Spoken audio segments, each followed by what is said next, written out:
A tragic death at a battleground intersection. C-TRAN receives the transit industry's top award, and area football players get a chance to give back at Shriners Children's Hospital in Portland. Those stories and more on today's edition of the Week in Review from ClarkCountyToday.com.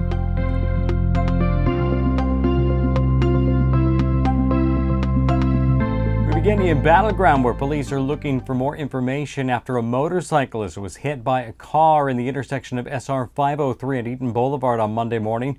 58-year-old John Christensen of Ridgefield was headed to work when the collision occurred. His family says Christensen was taken off of life support on Wednesday. 34-year-old Daniel Berry of Vancouver is believed to have run a red light before hitting the motorcycle. He has been cooperating with police and so far has not been charged. Another accident in Battleground on Tuesday was more lighthearted than tragic. Drivers near 503 and Main Street were surprised to see a boat laying in the middle of the road. Jack Maynard tells ClarkCountyToday.com he was just as surprised as everyone else to find out the boat he was planning to buy was missing. Now, it wasn't immediately clear if Maynard decided to complete the purchase of the boat from his cousin after the mishap, but at least the boat was insured.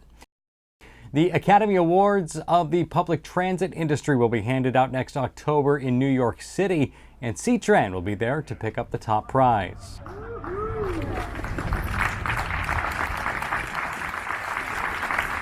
C-TRAN CEO Sean Donaghy made the big announcement this Tuesday outside their Maintenance and Operations Center in Vancouver.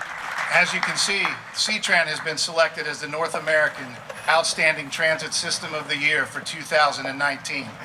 To put this into context, it's the highest honor that a transit system can receive in North America. For a select few agencies, this is a once-in-a-lifetime achievement, the Academy Awards of the public transit industry. Of course, Keanu Reeves and Halle Berry do not work here, but hey, we are hiring. The award from the American Public Transit Association is the first top prize for C-TRAN. In fact, Donaghy says he's not aware of any agency that has won it twice. We are in a period of time across the U.S. where transit ridership is either stagnant or is going down because of the different ways that people are traveling. So to have a system that is actually growing ridership is something that's most of the nation is jealous of and really reflects again upon the great things you're doing. Donaghy is third-generation public transit, and this big win is sure to make things a little awkward around the holidays. His papa's in the transit business. No, his papa doesn't know about this because his papa was a finalist for this. What's Thanksgiving going to be like? It's going to be rough. It's going to be rough. But that's okay. I'm going to take one of these pins. Hopefully that'll make everything better. C-TRAN buses will be emblazoned with a logo representing the award, though Donaghy says they likely won't remain for any longer than, 5 years or so. Then it's back to the grindstone. The parking crunch in downtown Vancouver could be improved in the near future. The city is working to restripe some of the wider roads downtown to introduce angled parking spots. They're also opening a new parking lot west of City Hall and working with a developer to potentially bring a 7-story parking structure near the new waterfront area. Monthly parking permits will be also going up in price, and there will be tentative plans for other parking structures. The city is also working with employers to provide incentives for their workers to use other means to get downtown and looking at helping an electric van shuttle service expand operations. The Vancouver chapter of global youth organization Teach One to Lead One is gearing up for next school year this summer. Reporter Jacob Graneman had the opportunity to put together a short piece on what that process looks like. Teach One to Lead One is a global mentoring program, and we mentor kids in the community, at-risk kids. We come into the classrooms during the school day in our public schools, and we bring a team of mentors to provide kids with a healthy mentor. A lot of people say, oh, it's summer. Wow, you get some time off, school's out. And I usually laugh and say, no, this is my busy time where I'm really gearing up for the next school year. I love working with kids. I have 4 kids of my own. I teach Sunday school. I love being a part of something that's really making a tangible impact in the lives of kids I get to see at the grocery store, and I get to see them in middle school. It's an ongoing relationship. You know, I think it's easy to get overwhelmed with things that are facing kids today and to just kind of write the whole thing off.